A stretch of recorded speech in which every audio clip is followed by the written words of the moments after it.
한 해 동안 주 안에서 여러분들 가정에 또 개인적으로 소망하고 계획하셨던 일들이 하나님의 뜻대로 여러분 삶 가운데 이루어지기를 소망합니다. 기원합니다. 그래서 여러분들의 삶 가운데 1년의 삶이 그리고 또 내후년에 오늘 이 시간이 딱 됐을 때 더더욱 우리가 하나님께 감사로 제사 드릴 수 있는, 예배할 수 있는 그런 시간이 되기를, 그런 2023년이 되기를 소망합니다. 사람들은 좀 스스로 좀 변화되기를 바라는 마음이 있죠. 여러분들도 그런 마음이 혹시 있으십니까? 내가 좀 변했으면 좋겠다. 내 삶이 혹은 또 내가, 내 자신이 좀 변하고 싶다는 그런 생각을 할 때가 많이 있습니다. 그리고 실제로 그런 말을 자주 하죠. 내가 변했으면 좋겠다. 근데 정작 그런 말을 하기는 좀 쉽지만 실제로 그거를 실천하고 행동으로 옮기기는 굉장히 매우 힘든 것을 우리는 또 잘 알고 있습니다. 굉장히 힘들죠. 분명히 자신의 삶이 또 내가 좀 뭔가 변하면 더 행복한 삶을 살 수 있다는 걸 잘 알고 있는데 때로는 그 변화되기를 좀 망설이기도 하고 또 두렵기도 하고 때로는 좀 잘 안 되기에 포기하기도 하고 그러는 경우가 굉장히 많다는 것이죠. 변화를 망설이고 변화가 쉽지 않은 이유가 뭘까? 대개 세 가지 경우인 것 같습니다.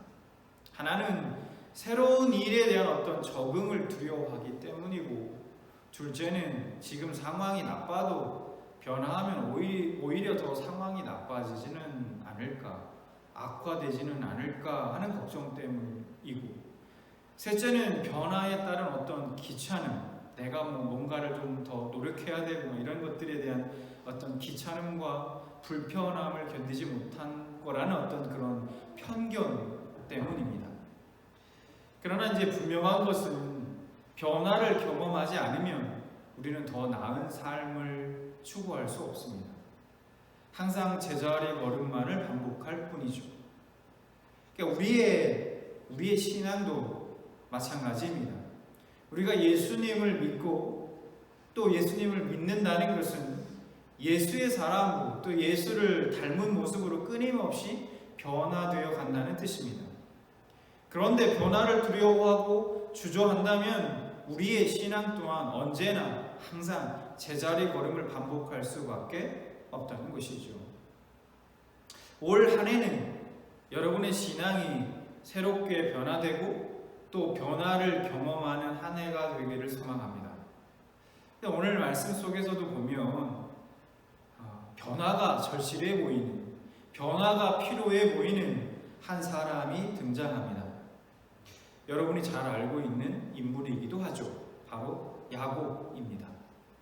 이 야곱은 형 에서와 또 아버지 이삭을 속이고 장자의 축복을 가로챕니다. 그 일로 인해서 형을 피해 집을 떠나게 되죠. 형 에서가 격분하여서 자기의 동생인 야곱을 죽이려 했기 때문입니다. 그렇게 야곱은 부모의 집을 떠나야만 했고 20년 넘게 타향살이를 하다가 이제 드디어 고향으로 다시 돌아오게 됩니다. 야곱이 다시 고향으로 돌아오기까지 많은 우여곡절들이 있습니다. 그런 우여곡절들이 있었지만 어쨌든 지금 자신의 삼촌 라반과의 어떤 대결에서도 이겼고 형 에서와의 어떤 갈등도 어느 정도 원만하게 잘 해결되었습니다. 그리고 하나님의 약속대로 무사히 지금 가나안 땅에 도착했습니다. 창세기 33장 18절에 이렇게 말씀합니다. 야곱이 박단 아람에서부터 평안히 가나안 땅 세겜 성읍에 이르러 그 성읍 앞에 장막을 치고 그렇게 세겜 땅에 정착해 살고 있던 어느 날 야곱의 딸 디나가 눈에 넣어도 아프지 않은 귀한 딸 디나가 아주 몹쓸 공변을 당하게 됩니다. 34장 2절 말씀을 보니까 히위 족속 중 하몰의 아들 그 땅의 추장 세겜이 그를 보고 끌어들여 강간하여 욕되게 하고 야곱의 딸 디나는 아주 큰 상처를 입었고 야곱의 아들들은 이 소식을 듣고 복수를 다짐합니다. 그래서 복수하기 위해서 하나님과의 언약의 징표인 할례를 이용해서 무자비한 살인과 약탈을 감행했습니다. 그래서 창세기 34장 22절, 25절 말씀을 보면 이렇게 말씀합니다. 성문으로 출입하는 모든 자가 하몰과 그의 아들 세겜의 말을 듣고 성문으로 출입하는 그 모든 남자가 할례를 받으니라. 제3일에 아직 그들이 아파할 때에 야곱의 두 아들 디나의 오라버니 시므온과 레이가 각기 칼을 가지고 가서 몰래 그 성읍을 기습하여 그 모든 남자를 죽이고, 문제는 그 가나안 땅에는 하몰 족속만 사는 것이 아니었습니다. 야곱의 가족은 다른 가나안 족속에 비하면 아주 작은 땅을 가지고 살아가는 그런 작은 족속이라고 하기에도 좀 못한 그냥 작은 가족에 불과합니다. 그런데 그런 야곱의 아들들이 이런 어마어마한 일을 속임수를 써서 저질렀으니까 그 이야기를 들은 가나안 다른 원주민들이 가만히 있을 수가 없는 상황이 되었던 것입니다. 큰일 난 것이죠, 이제. 그런데 여러분, 이 모든 일이 벌어지는 동안 야곱은 도대체 무엇을 하고 있었을까? 야곱이 어떤 일을 했다라는 얘기가 말씀이 전혀 나오질 않아요. 그는 그냥 보고만 있었습니다. 자신의 아들들이 그런 할례를 이용해서 그런 어마어마한 살인을 저지르고 약탈을 감행하는데도 아무 말이 없어요. 암묵적으로 동의하지 않았을까 싶긴 해요. 어쨌든 야곱은 가만히 있습니다. 침묵해요. 결과적으로 가장으로서 야곱의 권위는 바닥에 떨어진 것이고, 세겜에서 벌어진 이 일은 야곱을 추락하게 만들었습니다. 자, 이제 이런 상황 속에서 야곱은 어떤 결정을 해야 할까요? 여러분은 어떻게 하겠습니까? 여러분이 야곱이라면 야곱과 그의 가족은 그렇게 아무런 대책이 없는 절체절명의 위기에 빠지게 되었습니다. 어느 순간 모든 것이 우여곡절 끝에 하나님이 정말 은혜 가운데 다시 고향으로, 그렇게도 바라던 고향으로 돌아와 살게 되었지만 어느 순간 보니까 모든 것이 뒤죽박죽 되어버렸습니다. 또다시 때로는 우리가 살다가 우리도 이런 일을 겪을 때가 있죠. 무엇인가 나의 인생이 왠지 뒤죽박죽 되어버린 것만 같을 때 다시 되돌리고 싶지만 어디서부터 무엇이 잘못된 건지조차 좀 잘 모를 때가 있다는 거예요. 그래서 자책과 때로는 죄책감에 빠질 때도 있죠. 그런 것들이 나를 깊은 웅덩이로 점점 잡아 끌어 계속해서 마음을 무겁게 합니다. 이런 일이 또 반복되다 보면 어떻게 할지 몰라 그냥 손을 놓아버리기도 하죠. 감당하기 힘든 짐이 되어서 살아가는 기쁨과 만족을 잃어버리게 되기도 합니다. 영적으로 끊임없는 침체의 늪에 빠져서 헤어나오지를 못하는 거죠. 그때 우리는 때늦은 후회를 하기도 합니다. 그때 그렇게 하지 말걸. 오늘 야곱은 어떤 후회를 했을까요? 이런 후회를 혹시 하진 않았을까요? 내가 세겜이 아니라 다른 곳에 좀 머물렀더라면 어땠을까? 내가 그때 디나가 세겜에 간다고 할 때 야 가지마 라고 한번 내가 붙잡았었으면 막았더라면 어땠을까? 그러면 이런 일이 벌어지지 않았을 텐데. 그러나 그런 후회는 아무런 소용이 없습니다. 돌이킬 수 없어요.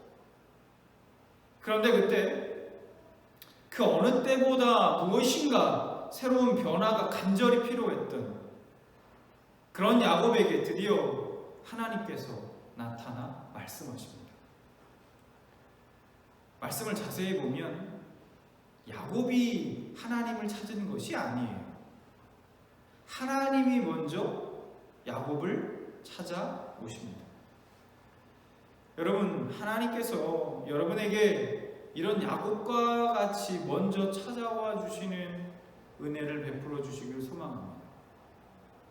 여러분, 이것보다 큰 은혜가 있을까요? 정말 감당하기 힘든 짐을 지고 고통과 아픔 속에서 하나님을 기억하지 못할 때, 내가 하나님의 이름을 부르지 못할 때, 내가 기도조차 할 수 없을 그때, 기도하려고 그냥 무릎을 꿇으면 탄식만 나올 때, 여러분 그런 경험이 있으십니까? 그럴 때, 그때 하나님이 먼저 여러분을 찾아와 주시기를 바랍니다. 여러분, 이 은혜가 여러분에게 있길 바라요. 지금 하나님이 야곱을 찾아와 주셨습니다. 그래서 그 하나님이 찾아오신 야곱을 찾아오신 하나님이 야곱에게 이렇게 말씀합니다. 오늘 본문 말씀 35장 1절. 하나님이 야곱에게 이르시되 일어나 베델로 올라가서 거기 거주하며 내가 내 형 에서의 낯을 피하여 도망하던 때에 내게 나타났던 하나님께 거기서 제단을 쌓으라 하시니라. 새로운 변화가 간절히 필요했던 야곱에게 주시는 하나님의 말씀이 무엇입니까? 일어나 베델로 가서 바로 그곳에서 하나님께 제단을 쌓으라 라는 것입니다. 그러니까 지금 야곱이 해야 할 일은 하나님께 돌아가는 것, 하나님을 예배하는 것이었습니다. 이것이 우선적으로 야곱이 해야 했던 일이었습니다. 하나님께 제단을 쌓아 하나님을 예배하는 것이 어려움을, 지금 이 절체절명의 이 어려움을 극복하는 방법, 하나님이 알려주신 해결책입니다. 여러분, 야곱은 자신의 인생에 대해서 아주 남다른 애착을 가지고 있었던 사람이었습니다. 누구든 자기 삶에 애착을 가지고 살아가죠. 애착이 없는 사람이 없을 거예요. 어떻게 해서든지 성공하려고 애썼고 정말 열심히 살았습니다. 물론 좀 약간의 사기도 좀 치고 그렇긴 했지만 그래도 나름은 정말 열심히 자신의 삶을 살았다라고 얘기할 수 있습니다. 그래서 실제로 어느 정도 성공을 이루기도 했어요. 그런데 이상하게 그러면 그럴수록 야곱의 삶은 자꾸만 꼬여만 가기만 했습니다. 야곱은 정말 열심히 풀려고 했어요. 최선을 다해 풀려고 했습니다. 그런데 자신의 힘으로는 그 꼬여있고 뒤죽박죽 되어버린 삶을 풀 수 없는 겁니다. 되지 않았던 거예요. 야곱은 이해할 수가 없었던 것입니다. 왜 나의 삶은 도대체 이렇게 꼬여가기만 하는 걸까? 혹 여러분 중에 오늘 야곱과 같이 느끼고 계신 분이 계십니까? 아니면 우리의 삶에, 앞으로의 삶에 어쩌면 우리도 이런 일을 겪을 수도 있다는 것이죠. 혹 지금은 아닐지라도 우리의 삶의 여정 중 우리는 이런 때를 언제든 만날 수 있습니다. 왜 나의 삶이 이렇게 자꾸 꼬여만 갈까? 이렇게 잘 풀리지 않을까? 하나님이 그런 야곱에게 요구하신 것이 크게 보면 두 가지입니다. 오늘 말씀이 1절에 보면 두 가지. 하나는 뭡니까? 베델로 올라가라는 것이고 나머지 하나는 거기서 하나님께 예배하라는 것이었습니다. 그러면 여기서 우리가 궁금증이 하나 생기죠. 아마 여러분들도 아마 지금 제가 이 말씀을 드렸을 때 궁금증이 생길 거예요. 정말 베델로 올라가서 하나님께 제단을 쌓고 예배하는 것, 그것이 과연 해결책이 될 수 있느냐 하는 것이죠. 그냥 문제를 좀 해결해 주시면 어떨까? 가나안 족속이 그 가정을 해치지 못, 야곱의 가정을 해치지 못하도록 막아주시거나 뭔가 어떤 다른 방법들, 직접적인 방법들을 주시는 게 오히려 도와주는 게 아닐까, 해결책이 아닐까. 근데 하나님은 그런 말씀을 하지 않고 베들로 올라가라고 말씀하시거든요. 거기서 제단을 쌓으라고 말씀하시거든요. 이게 해결책이라고 말씀해주고 계시거든요. 우리는 마음속에 이런 생각이 듭니다. 이게 과연 해결책이 될까? 야곱에게. 그렇게 한다고 과연 뭐가 달라지긴 할까? 그럼 하나님은 왜 야곱에게 이런 명령을 하셨을까요? 자, 우선 먼저 야곱에게 제단을 쌓으라고 명령하신 장소, 이 베델. 여러분, 이 베델이 어떤 장소입니까? 창세기 28장 14절과 25절 말씀을 볼까요? 15절 말씀을 볼까요? 내 자손이 땅의 티끌같이 되어 땅의 모든 족속이 너와 내 자손으로 말미암아 복을 받으리라. 내가 너와 함께 있어 네가 어디로 가든지 너를 지키며 너를 이끌어 이 땅으로 돌아오게 할지라. 내가 네게 허락한 것을 다 이루기까지 너를 떠나지 아니하리라 하시니라. 여러분, 이게 언제 약속해 주신 건지 압니까? 하나님이 야곱에게 약속해 주신 내용이에요. 언제 약속해 주신 내용인지 아십니까? 야곱이 형 에서를 피해서 도망하던 그때에 하나님이 찾아오셔서 그에게 약속하셨던 곳, 그곳이 어디입니까? 바로 베델이었습니다. 하나님이 야곱을 떠나지 않겠다. 내가 너를 다시 떠나지 않겠다. 괜찮아. 얼마나 두려웠겠습니까? 막막했습니까? 그때에 하나님이 찾아와 주셔서 그 베델에서 하나님이 찾아와 주셔서 야곱에게 약속해 주시는 거예요. 내가 너와 함께 하겠다. 이 땅으로 다시 돌아올 때까지 내가 너와 함께 하겠다고 말씀하셨던 곳입니다. 그리고 야곱이 하나님이 약속을 지키면, 하나님이 나에게 약속하셨던 이 약속을 지키시면 여호와를 자신의 하나님으로 내가 섬기며 예배하겠다고 그렇게 서원했던 곳, 하나님께 약속했었던 곳이 바로 어디입니까? 바로 베델이었습니다. 하나님은 지금 야곱에게 그 베델로 가라고 말씀하십니다. 베델로 가면 야곱은 하나님이 어떤 분이신지 기억할 수 있습니다. 그랬구나. 지금까지 하나님은 신실하게 약속을 지키셨구나. 자신을 혼자 두지 아니하시고 함께 하시며 나를 지금까지 여기까지 인도하셨구나. 야곱은 하나님이 어떤 일을 하셨는지 다시 기억할 수 있는 것입니다. 베델로 가라는 것은 다시는 하나님을 잊지 말라는 것입니다. 그 하나님을 기억하고 제단을 쌓아 예배하라는 것입니다. 여러분, 우리 생각에는 그냥 하나님이 야곱아 걱정하지 마. 내가 너의 삶에 뒤죽박죽 된 거, 지금 네가 이렇게 힘든 상황, 그거 다 해결해 줄게. 너는 다른 건 아무 걱정하지 말고 그냥 제단을 쌓고 예배하면 돼. 여러분, 이렇게 말씀해 주시면 더 좋았을 것 같지 않습니까? 근데 하나님은 뭐라고 말씀하시냐면 먼저 나를 예배하라는 거예요. 먼저 나를 기억하고 먼저 제단을 쌓고 나를 예배하라고 말씀하고 계신다는 거예요. 내가 너를 처음 찾아갔던 그 자리로 돌아가 이전에 내가 너의 하나님이 되겠다고 약속하고 그 약속을 너에게 신실하게 지켰듯이 이제는 네가 나를 온전한 너의 하나님으로 인정하고 받아들이라는 것입니다.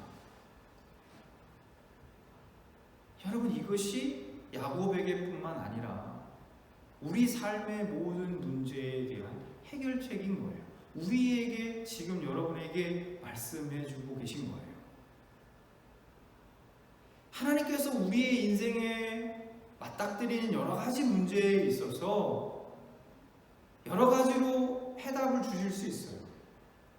그러나 그 모든 해답 속에 들어있는 가장 중요한 핵심, 해답은 한 가지입니다. 그것은 이제는 나를 진짜로 너희 하나님이 되게 하라라는 것입니다. 네가 경험하고 있는 모든 문제의 그 밑바닥에는 너와 나와의 관계의 문제가 놓여 있다라는 것이에요. 여러분, 여러분의 인생에서 가장 중요한 것은 사실은 우리 인생에서 중요한 것은 눈에 보이는 것이 아닙니다. 우리는 그렇게 생각할 수 있지만 성도의 인생에서 가장 중요한 것은 하나님이고 또 하나님과의 관계입니다. 하나님은 우리의 하나님이 되셔야 해요. 우리가 성도라면, 우리가 그리스도인이라면, 하나님이 진짜로 나의 하나님이 되는 것, 이것을 우리 삶 가운데 가장 중요한 것으로 여기고 가장 중요한 기초로 삼을 때, 그때 우리는 우리 삶에 불필요한 어려움과 혼란들을 줄여나갈 수 있습니다. 우리는 내가 거하는 곳이 어디든지 우리는 하나님을 예배함으로 하나님을 경험하는 베델로 만들 수 있습니다. 그곳이 나의 가정이 될 수도 있고 나의 직장이 될 수도 있고 지금 우리가 하나님을 찾고 하나님의 이름을 부르며 예배하는 이 순간 이곳이 베델인 것이죠.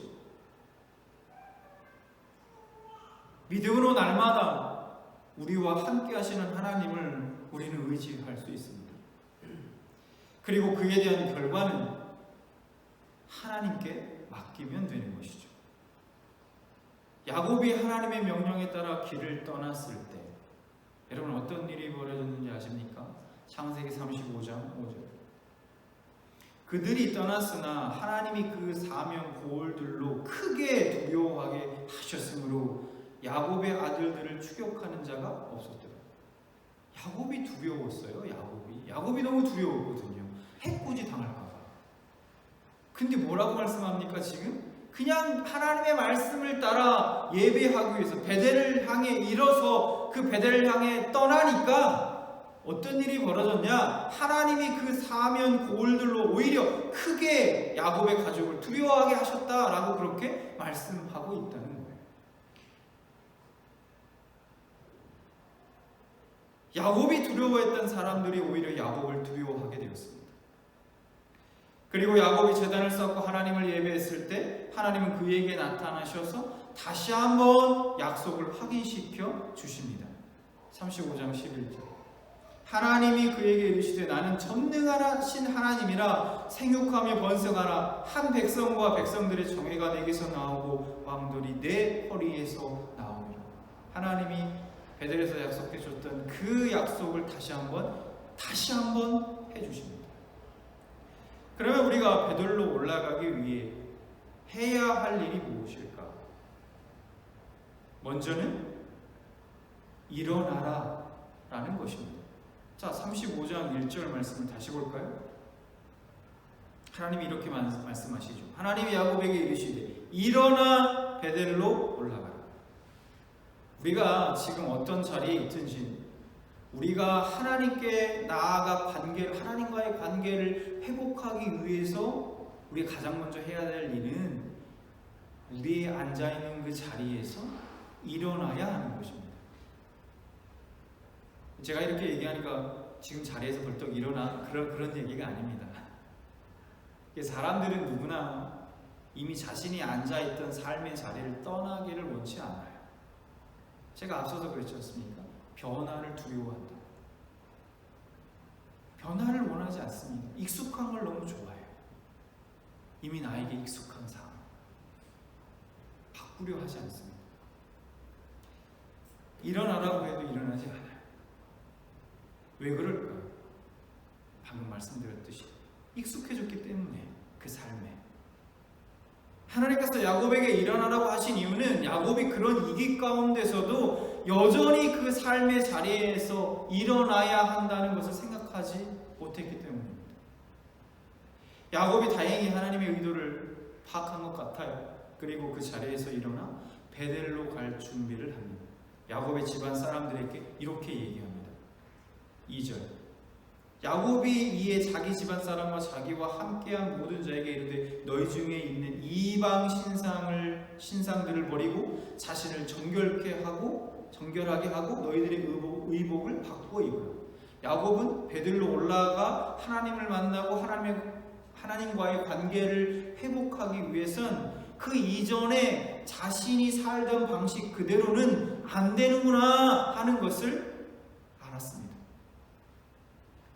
우선 야곱은 이방 신상을 버리라고 말합니다. 이건 조금 충격적이지 않습니까? 이때까지 야곱의 집안에서 우상을 섬기고 있었던 거예요. 이것이 그 당시 야곱과 그의 가족의 모습이었어요. 그러나 또한 가만히 생각해 보면요, 이것이 오늘날 온전히 하나님을 하나님으로 받아들이지 못한 사람들의 모습이기도 합니다. 하나님은 여전히 자신이 믿고 의지하는 여러 가지 것들 중에 그냥 한 가지에 불과한 거예요. 하나님도 좋고 이것도 좋고 저것도 좋고 다 좋고. 그러나 우리가 하나님을 얻기 위해서라면 다른 것들은 내려놓겠다는 각오가 있지 않으면, 결단이 있지 않으면 우리는 하나님을 제대로 만날 수 없다는 거예요. 하나님과의 관계를 제대로 회복할 수 없습니다. 절대로. 야곱은 또 가족들에게 자신을 정결케 하고 의복을 바꾸라고 말했습니다. 야곱과 가족들의 생활 습관은 정결치 못했어요. 하나님을 모르는 사람들과 너무나 많이 닮아 있었다는 얘기입니다. 옷을 바꿔 입으라고 했던 건 단순히 더러운 옷을 빨아 입어라 이런 얘기 아닙니다. 그들을 둘러싸고 있는 이방인들을 닮은 문화. 여러분, 우리의 문화는, 이 옷은 유행을 상징하지 않습니까? 유행 따라가 문화를 또 상징하기도 하죠. 그래서 그들을 둘러싸고 있는 이방인들을 닮은 그 문화, 그들이 익숙해져 있었던 그 문화를 청산하라는 의미였습니다. 우리가 하나님이 나의 하나님이 되고 하나님과의 온전한 관계를 유지하기 위해서는 하나님께 합당하지 못한 나의 생활 습관이나 어떤 나의 사고 방식, 그리고 온당치 못한 어떤 그런 물들어 있었던 세상 문화까지도 떠나야 한다는 거예요. 버리라는 것입니다. 왜 그래야만 할까요, 여러분? 여러분, 간단합니다. 그렇지 않으면 그런 삶 가운데 나의 그런 잔재들이 여전히 곳곳에 조금씩 남아있으면 우리는 또다시 하나님을 모르던 그때로 언제든 금방 돌아가 버리기 때문입니다. 이건 확실해요. 결코 쉽지 않은 일이었지만 야곱은 결단합니다. 야곱의 입장에서도 이게 쉬웠겠습니까? 그렇지 않았을 거예요. 그리고 행동으로 옮겨요. 3절, 우리가 일어나 베들로 올라가자 내 환난 날에 내게 응답하시며 내가 가는 길에서 나와 함께 하신 하나님께 내가 거기서 제단을 쌓으려 하노라 하며, 하나님께서는 야곱에게 그저 베델로 올라오라고 하셨습니다. 그런데 이 명령 속에 다른 약속이 하나 숨겨져 있었죠.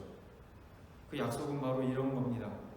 내가 이 명령에 따르기만 하면 나머지는 다 내가 알아서 책임져 줄게 하는 약속이 숨겨져 있다는 것이죠. 새롭게 변화되기를 결단하고 실행으로 옮긴다는 건 분명 누구에게든 쉽지 않은 일입니다. 여러분들의 삶 속에서 가만히 보십시오. 내가 하나님을 섬긴다고 하면서도 하나님이 기뻐하지 않으실 것 같은 생활의 어떤 습관, 이미 적응되어서 변화하려고 해도 참 어려운 그런 습관들이 있을 겁니다. 지금까지 내가 익숙하고 편안하고 좋아하고 했던 것들, 여러분 그것을 묻고 버리시기 바랍니다. 야곱과 야곱의 가족들처럼 말입니다. 그래서 4절 보니까 야곱의 가족이 이렇게 합니다. 그들이 자기 손에 있던 모든 이방 신상들과 자기 귀에 있던 귀고리들을 야곱에게 주는지라 야곱이 그것들을 세겜 근처 상수리나무 아래에 묻고. 그러나 결심하고 익숙한 자리에서 일어나 하나님보다 사랑했던 익숙한 우상들을 버리고 물들어 있던 익숙한 세상의 문화들과 가치관들을 버리고 하나님의 계신 베델로 향할 때 하나님이 그의 가족을 책임지십니다. 그래서 5절에 다시 한번 말씀을 앞서서 봤지만 이렇게 말씀하시죠. 그들이 떠났으나 하나님이 그 사명 고을들로 크게 두려워하게 하셨으므로 야곱의 아들들을 추격하는 자가 없었다. 우리 생각에는 베델로 올라간다고 해서 거기서 하나님을 만나고 제단을 쌓고 예배드린다고 해서 뭐가 달라지겠는가? 이런 위기 속에서 그 위기가 달라질까? 뭔가 다른 군사적으로 혹시 다른 족속에게 손을 내밀어서 좀 도와달라고 하고 뭔가 다른 방법을 찾는 게 현실적이지 않나? 생각할 수 있죠. 그러나 하나님 오늘 말씀을 통해서 분명하게 우리는 알 수 있습니다. 베델로 올라가서 하나님의 명령을 따라 베델에 올라가 그 하나님과의 관계를 다시 회복하고 하나님을 예배할 때에 그 말씀에 순종했을 때 하나님이 나머지의 야곱의 가족에게 있었던 문제들을 해결해 주시는 것들을 우리는 보게 된다는 것이죠. 여러분, 온 마음을 다해 하나님을 예배하시기 바랍니다. 그것이 내 삶의 어려움과 문제를 해결하는 비결입니다. 여러분 정말 믿으시기 바랍니다.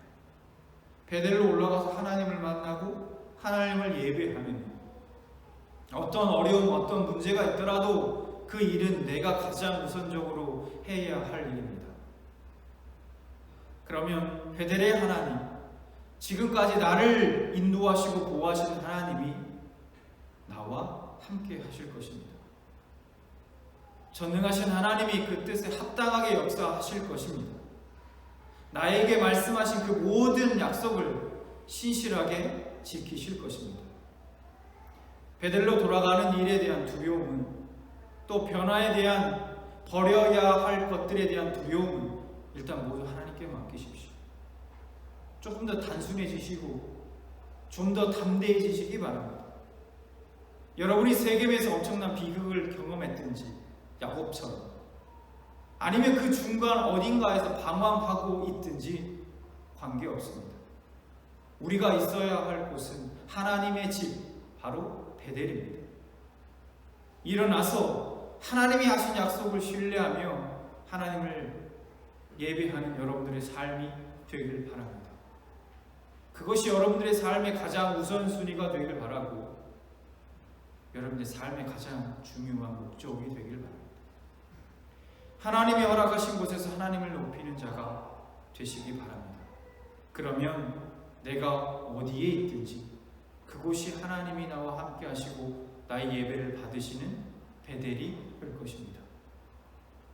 정말 간절히 소망하기는 아직까지 베델의 경험이 없으신 분들에게는 2023년 안에가 하나님을 제대로 여러분들이 하나님을 만나는 베델의 해가 되길 바랍니다. 이미 베델의 경험이 있으신 분들은 그 베델로 다시 돌아가서 하나님과의 관계를 다시 온전하게 회복하시는 그런 한 해가 되시길 진심으로 소망합니다.